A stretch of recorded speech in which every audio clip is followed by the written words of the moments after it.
So since we're playing, I'm gonna tell y'all a little story, right? Y'all wanna hear a little story? So, it was Control. 2015. I was, smoking a little MJ back then. I don't want to say the real name, but we all know what I'm talking about. Ain't no censorship happening today.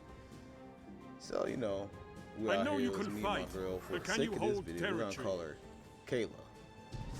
She had a blue Tahoe SUV, and we all used to just hang out inside of it.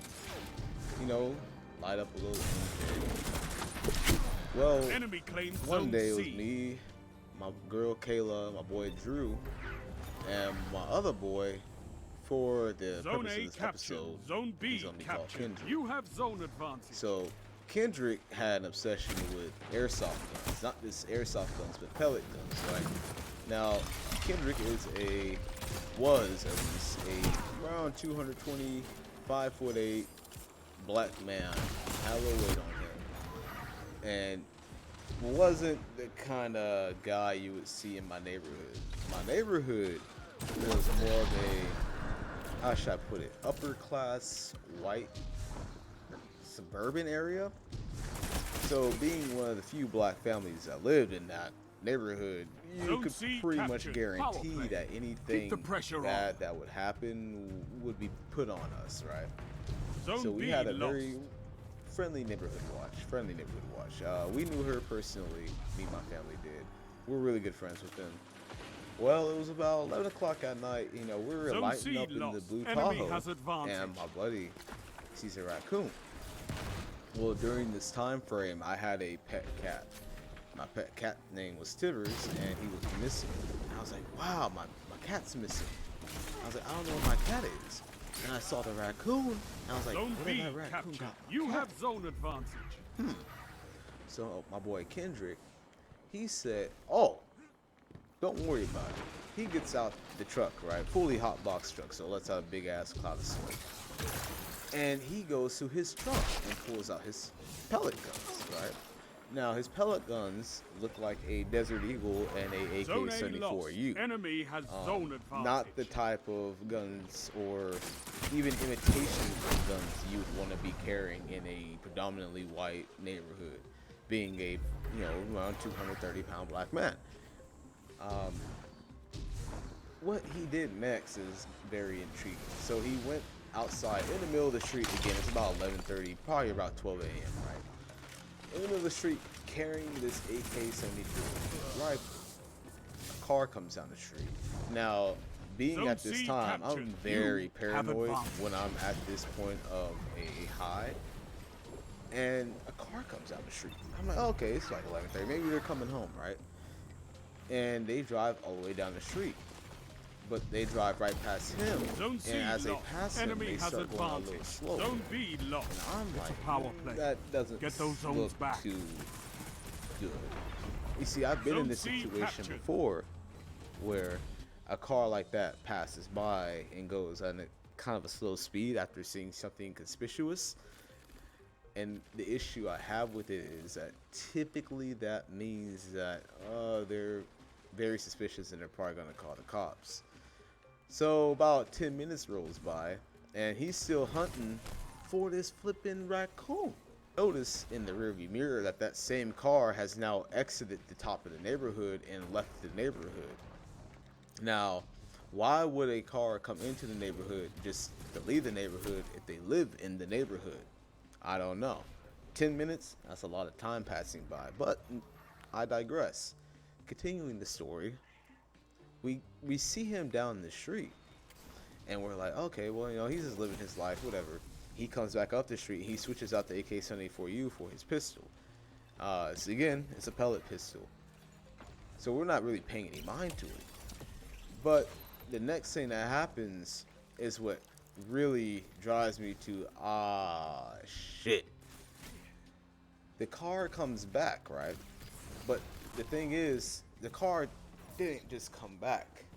You see, earlier I had slightly heard sirens. I was like, hey, do y'all hear sirens? I'm talking to Kayla and Drew, and they're like, oh no, we don't hear no sirens.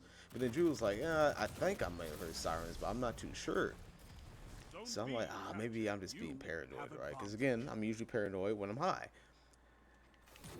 This car pulls around the corner, right? And I'm like, okay, well, looks like the exact same car that just left. This car has 4 cop vehicles behind her. And at this point, I'm like, oh, fuck. Because we're right outside my house, too. So the first thing we start doing is, okay, pack everything up, pack it up, pack it up, pack it up. So we start packing everything up, but we realize this motherfucker is hotboxing a motherfucker. So what we start doing is we crack the window ever so slightly because we think that's going to make a big difference, right? We live in California also, so it's legal here. But during that time, we were only 18, 17, 18. So it was like, I don't know. Regardless of what happened with us, what happened with him is the funny thing. So they pull up on him. 2 cars from the top, 1 car from the side of my street, and the other car coming from the bottom of the hill. I'm like, oh no, these guys split up and they're about to corner him. He sees him and immediately puts his hands up with this gun in his hands still. They come out, guns drawn. He drops the shit quickly. He like gets on the floor, and I don't know, they're asking him all kinds of questions. And I think he's trying to explain to them like, hey, it's fake, it's fake, it's fake, it's not real. And I'm like, okay, well, he won't snitch, right? Like, he won't tell them that we're up here smoking or anything like that, right? Yeah. So, as he's telling them whatever story he's telling him, I noticed 2 of the cops look back up at us. And the first thing that comes to my mind was, this motherfucker snitched. He snitched. They have him on the curb, hands behind his back, and they are looking up at us. I don't know if they see us, but they're looking up at us. So one of the cops gets back into his car, and I'm like, okay, well, maybe he's leaving. You know? So as he drives up past us, I'm like, oh yeah, okay, he's leaving. Because by this time, like 20 minutes has passed by, they realize it's not as serious as they thought it was. But he pops a U-turn. I'm like, oh no, he did not just pop a U-turn. He pops a U-turn and parks right next to us. And we're all looking at each other in this fully hotbox truck with the window cracked. Like, we are fucked. Oh, man. So the cop comes out his car, right? The glass item is already packed up. He gets his flashlight and scrapes it across the window. I'm talking scrape, my boy. And he tells us to open the window. So my friend Kayla is like, I can't open the window. It doesn't work. I can crack the door though. So he says, okay, open the door. He opens the door. He opens the door. And a big ass wall of smoke comes out towards this cop. And he has to take a few steps back. That's how much smoke is coming out this car. And we're like, sorry. The biggest face of disappointment I've ever seen on this cop occurred. This cop was so disappointed in a bunch of 17 and 18-year-olds. He was like, so your friend tells us you're with him. And I was like, I decided to come into the conversation being at that this is at my house, this is all occurring at. I'm like, he's with us. Look, I was explaining to him, he has some fake pellet guns. My cat got out. The raccoon was out there, and I thought the cat went and got the raccoon. However, my cat came back about 15 minutes ago, and I neglected to tell him this. So he's out there just hunting for a raccoon at this point. The cop's like, oh, okay. So his story does align with what you're telling us, so that's good to go. Then I'm asking him, the dumbass 17-year-old I am, how do I join the police academy? He said, first of all, you gotta clean up your act. And I was like, fair enough, good enough. So he goes back down there to, I guess, tell the rest of his police force are down there that, hey, he's good to go. Okay, cool. So now the cops are letting him go. They unload his CO2 and everything, give everything back to him and tell him, like, I don't know what they told him actually. All I know was this dude turned around. He started walking up towards us and gave us a thumbs up and then threw up. Like, what? Hold on, no, you're not about to sit here and act hard after you just straight snitched on us. We are out here smoking and you snitched on us.